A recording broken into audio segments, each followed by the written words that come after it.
Assalamualaikum warahmatullahi wabarakatuh. Waalaikumsalam warahmatullahi wabarakatuh. Baik, pada kesempatan kali ini kita dari kelompok 2 Manajemen Satuan Pendidikan. Kali ini kita akan membahas tentang masalah yang terjadi dalam pengelolaan satuan pendidikan. Masalah yang akan kita angkat adalah masalah yang terjadi di dalam kelas, yang mana masalahnya yaitu siswa yang merasa bosan terhadap pembelajaran yang diberikan oleh guru, sehingga membuat siswa itu memilih untuk bercanda, mengganggu, dan mengobrol dengan teman-temannya di kelas, yang membuat kelas menjadi tidak kondusif di dalam menerima pembelajaran dari guru. Nah, hal yang akan kita bahas pada hari ini yaitu mengenai solusi yang dapat dilakukan guru terkait dengan masalah yang kita angkat pada hari ini. Kepada teman-teman, apakah ada solusi yang dapat diberikan terkait dengan masalah yang disebutkan tadi? Izin menambahkan moderator. Pada Vina Melsa Dewi, dipersilakan. Baik, terima kasih moderator. Sebelum saya menyampaikan solusi untuk permasalahan yang disebutkan oleh moderator tadi, sebelumnya saya akan menjelaskan terlebih dahulu. Jadi, pengelolaan kelas itu merupakan salah satu bagian dari pengelolaan satuan pendidikan. Pengelolaan kelas diartikan sebagai seperangkat kegiatan untuk mengembangkan tingkah laku peserta didik yang diinginkan, menghubungkan interpersonal dan iklim sosio-interpersonal, serta iklim sosio-emosional yang positif, lalu mengembangkan dan mempertahankan organisasi kelas yang efektif. Pengelolaan kelas akan menjadi sederhana untuk dilakukan apabila guru memiliki motivasi kerja yang tinggi, dan guru mengetahui bahwa gaya kepemimpinan situasional akan sangat bermanfaat bagi guru dalam melakukan tugas mengajarnya. Mengelola kelas itu sendiri bukanlah tujuan utama dari setiap guru. Akan tetapi, apabila guru dapat mengelola kelas dengan baik, maka kegiatan belajar dan mengajarnya akan berjalan dengan baik. Dan peserta didiknya juga akan mendapatkan prestasi yang tinggi. Guru yang memiliki motivasi yang tinggi dan tidak hanya untuk kepentingan dirinya akan dapat melakukan pengelolaan kelas dengan tepat.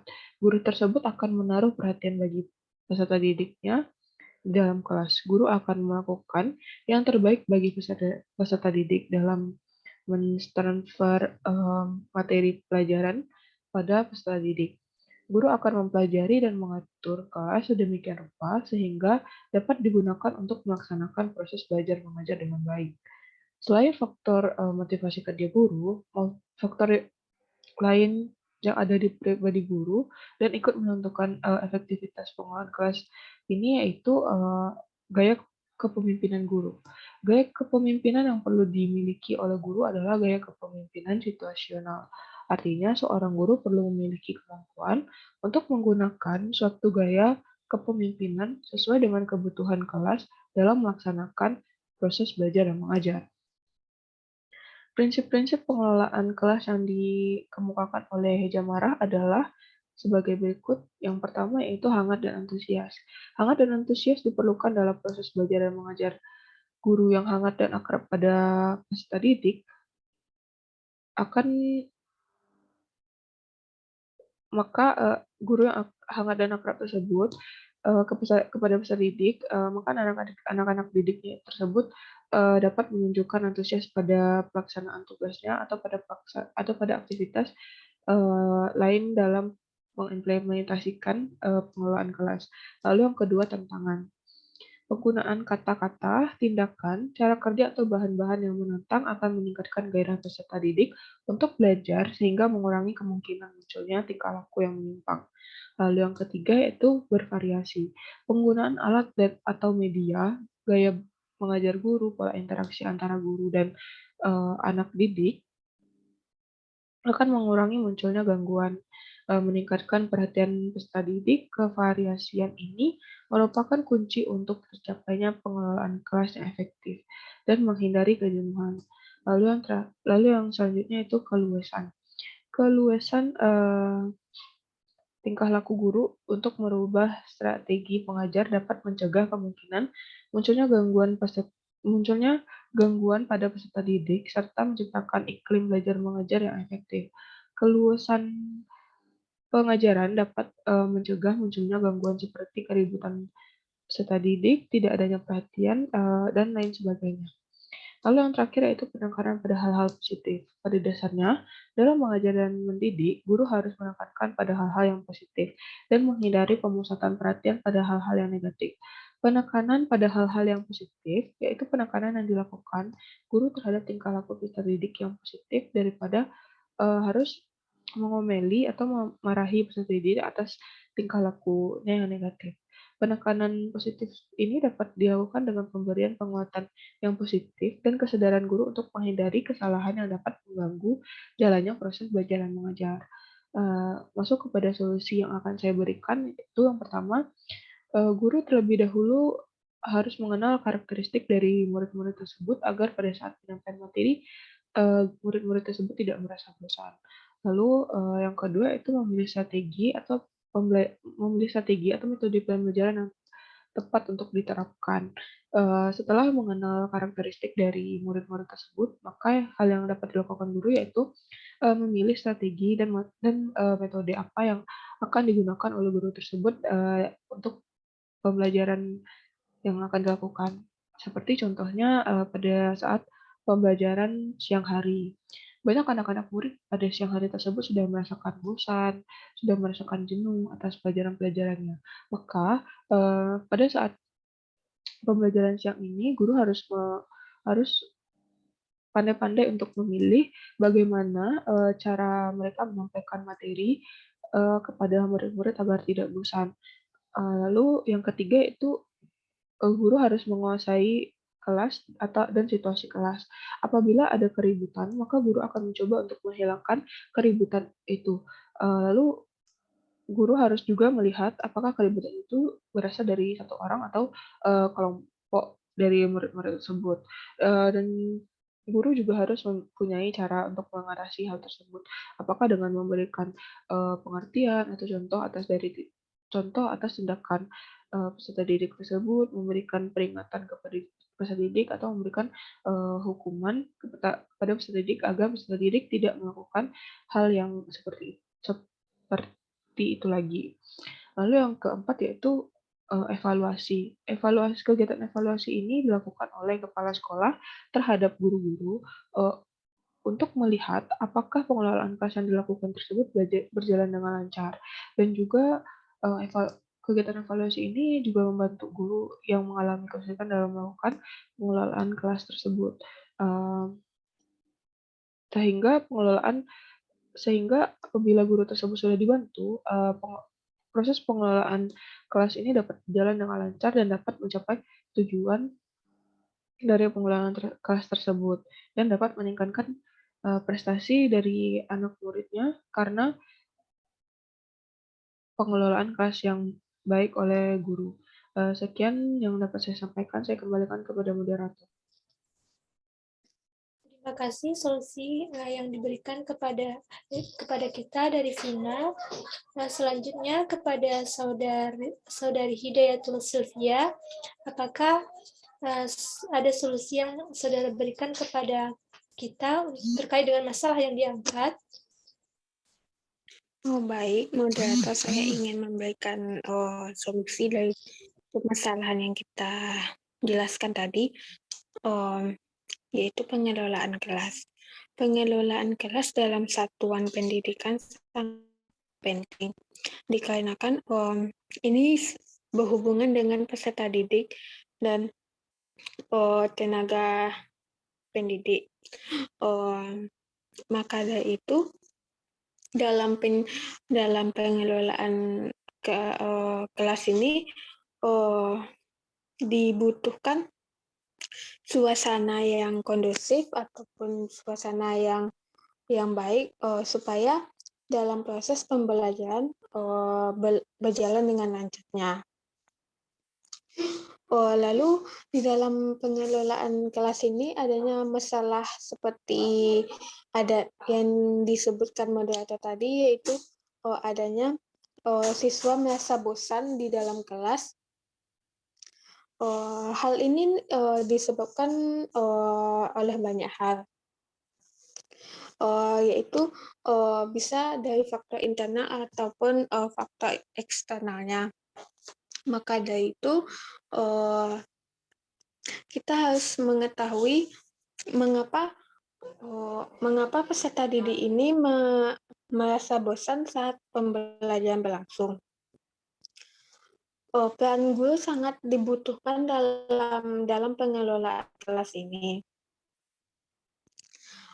Solusi yang dapat saya berikan yaitu seperti melakukan pelatihan ataupun workshop kepada guru. Hal ini sangat memberikan dampak yang baik dalam pengelolaan kelas, dikarenakan di dalam kepelatihan tersebut guru diajarkan bagaimana memahami berbagai macam karakter siswa ataupun tingkah lakunya. Lalu guru diajarkan bagaimana metode pembelajaran yang baik supaya siswa tersebut merasa tidak bosan ataupun jenuh di dalam kelas, sehingga ia bisa menerima atau memahami dengan baik apa yang disampaikan guru tersebut. Lalu di dalam kepelatihan tersebut diajarkan bagaimana menciptakan atau meningkatkan pengetahuan atau semangat dari siswa tersebut supaya memahami pembelajaran dengan baik. Jadi di dalam kepelatihan tersebut semuanya merangkup ataupun diajarkan kepada guru bagaimana cara pengelolaan kelas yang baik. Dikarenakan terkadang faktor yang paling banyak terjadi itu berasal dari guru. Lalu hal tersebut jika guru melakukannya dengan baik, maka pengelolaan di dalam kelas tersebut bisa dilakukan dengan baik juga. Sekian solusi dari saya kembalikan kepada moderator. Baik, terima kasih kepada Hidayatul Sylvia yang telah memberikan solusi kepada kita semua. Nah, tadi saya mendengar bahwasanya yang menyebabkan terjadinya keributan di kelas itu dapat terjadi dari beberapa faktor, ya saudara, yaitu dari faktor internal dan juga eksternal. Apakah bisa kami mendengarkan apa saja faktor internal dan eksternal penyebab dari keributan di kelas tersebut? Baik, moderator, saya akan menjelaskan apa saja faktor-faktor yang mempengaruhi siswa tersebut merasa bosan di dalam kelas. Yang pertama itu faktor internal. Faktor internal itu merupakan faktor yang berasal dari dalam diri peserta didik itu sendiri. Misalnya pada saat pagi harinya dia terlambat bangun. Jika kebanyakan peserta didik tersebut jika terlambat bangun, maka sesampainya di sekolah, mood mereka itu kurang baik dikarenakan bisa terlambat. Jika ada siswa yang terlambat, maka ada guru piket yang menghukum siswa yang terlambat tadi. Lalu mereka terlambat juga masuk kelas, sehingga mereka sampai di dalam kelas itu pada saat guru menjelaskan materi pembelajaran, sehingga apa yang disampaikan guru tersebut tidak dipahami dengan baik oleh peserta didik ini dikarenakan tidak dari awal memahaminya. Lalu bisa juga dengan adanya masalah dengan sesama temannya. Ini bisa menyebabkan peserta didik ini juga kurang fokus dalam memahami pembelajaran di kelas, sehingga dia hanya diam dan tidak bisa memahami dengan baik apa yang disampaikan guru tadi. Lalu ada faktor eksternal. Faktor eksternal ini merupakan faktor yang berasal dari lingkungan sekitarnya. Sepertinya seperti lingkungan kelas, lingkungan teman-teman, lingkungan dengan gurunya tadi. Maka dari itu dia seperti lingkungan kelas tadi. Jika ada peserta didik merasa bosan, bisa jadi penyebabnya dikarenakan suasana kelasnya yang tidak kondusif ataupun ruangan kelasnya yang tidak bersih ataupun rapi. Lalu seperti anak SD. Anak SD di kelas anak SD itu sebaiknya diberikan lukisan-lukisan atau gambaran lain yang bisa meningkatkan semangat mereka belajar di dinding-dinding kelas, sehingga mereka semangat untuk memahami pembelajaran. Lalu ada juga dari faktor gurunya. Gurunya itu menggunakan metode pembelajaran yang otodidak seperti ceramah. Dengan adanya metode pembelajaran ceramah ini bisa membuat siswa jenuh atau bisa pula membuat siswa mengantuk.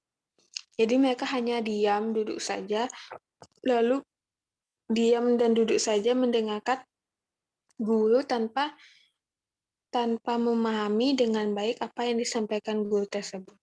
Sekian, terima kasih. Baik, terima kasih penjelasannya Saudara Hidayatul Sylvia.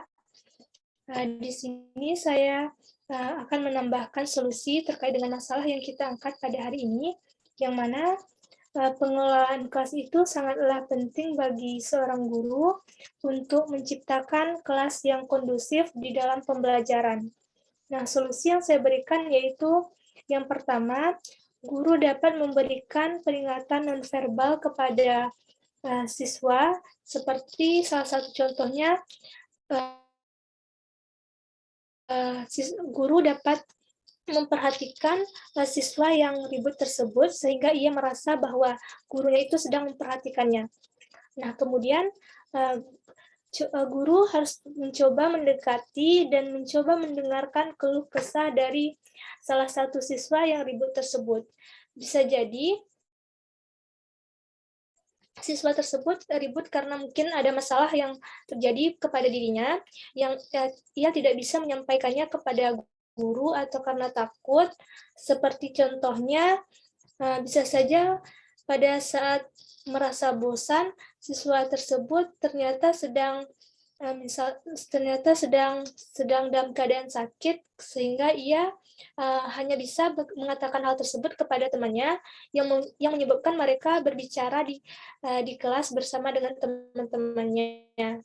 Nah, yang selanjutnya yaitu coba guru tersebut menyelipkan kata-kata yang humoris ketika pembelajaran sedang berlangsung, namun kata-kata humoris tersebut diselipkan tidak terlalu banyak, yang menyebabkan nanti hal-hal yang lain juga membuat gaduh kelas. Nah, kata-kata humoris ini dapat mengalihkan perhatian siswa yang bosan kepada guru, yang menyebabkan pembelajaran dari guru dapat diterima kembali oleh siswa-siswa tersebut. Nah, kemudian yang terakhir, guru dapat memberikan apresiasi kepada siswa-siswa yang dapat memperhatikan guru di kelas dengan baik, sehingga menimbulkan semangat kepada teman-temannya yang lain untuk mendengarkan pembelajaran dari gurunya tersebut. Nah, mungkin itu solusi yang dapat saya berikan. Apakah ada tambahan dari Saudara Vina maupun Saudara Hidayatul Sylvia? Jika ada tambahan, dipersilakan. Cukup, Menurut saya cukup, moderator. Baik, jika cukup, maka dapat saya ambil kesimpulan pada hari ini mengenai masalah yang kita angkat, yaitu adanya siswa yang bosan ketika menerima pembelajaran dari guru yang menyebabkan siswa tersebut bercanda, mengganggu, dan mengobrol dengan teman-temannya. Yaitu yang pertama, solusinya yaitu guru dapat mengenal karakter siswa sebelum pembelajaran dimulai. Yang kedua, guru dapat memilih metode yang tepat dalam pembelajaran. Kemudian yang ketiga, menguasai situasi kelas, yang mana situasi kelas ini merupakan salah satu gaya kepemimpinan guru di dalam pengelolaan satuan pendidikan yang menyebabkan motivasi yang tinggi kepada guru di dalam melakukan situasi kepada murid-muridnya di kelas. Nah, selanjutnya yaitu evaluasi, yang mana evaluasi ini dilakukan oleh kepala sekolah terhadap pembelajaran yang dilakukan oleh guru di kelas. Apakah pengelolaan di kelas itu berjalan dengan lancar atau tidaknya, maka kepala sekolah perlu melakukan evaluasi terhadap guru di kelas. Nah, selanjutnya yaitu solusi yang diberikan oleh Saudara Hidayatul Sylvia, yaitu melakukan pelatihan atau workshop kepada guru-guru, yang mana pelatihan atau workshop ini sangat berdampak baik kepada guru maupun pihak sekolah seperti siswa dan yang lainnya, yang mana pada workshop dan juga pelatihan ini, guru diajarkan bagaimana cara memahami karakter siswa dan juga mengajarkan kepada guru tentang metode pembelajaran yang baik. Nah, adapun solusi yang selanjutnya yaitu guru dapat memberikan peringatan secara nonverbal kepada siswa agar siswa tersebut merasa paham bahwa gurunya tersebut di dalam belajar ingin juga diperhatikan oleh siswa-siswanya. Nah, selanjutnya yaitu guru mencoba untuk mendekati dan juga mendengarkan keluh kesah dari salah seorang siswa yang sedang ribut tersebut. Nah, bisa jadi ia mengalami masalah ketika belajar dengan guru yang bersangkutan. Nah, solusi yang terakhir yaitu guru memberikan apresiasi kepada siswa yang mendengarkan atau memperhatikan guru tersebut ketika pembelajaran, yang mengakibatkan adanya motivasi dari teman-temannya yang lain untuk mendengarkan pembelajaran dari gurunya tersebut. Kemudian ada sedikit tambahan, yaitu guru dapat menyelipkan kata-kata yang humoris ketika pembelajaran berlangsung, yang mengakibatkan siswa dapat teralihkan kembali perhatiannya dari bosan menjadi memperhatikan kalimat-kalimat yang disampaikan oleh gurunya tersebut. Mungkin itu diskusi kita pada hari ini. Saya sebagai moderator akan menutup diskusi kita pada hari ini. Jika ada salah dan jangkal, saya mohon maaf. Terima kasih kepada teman-teman yang ikut berpartisipasi pada hari ini. Saya akhiri dengan wabillahi taufik wal hidayah. Wassalamualaikum warahmatullahi wabarakatuh. Waalaikumsalam. Warahmatullahi wabarakatuh.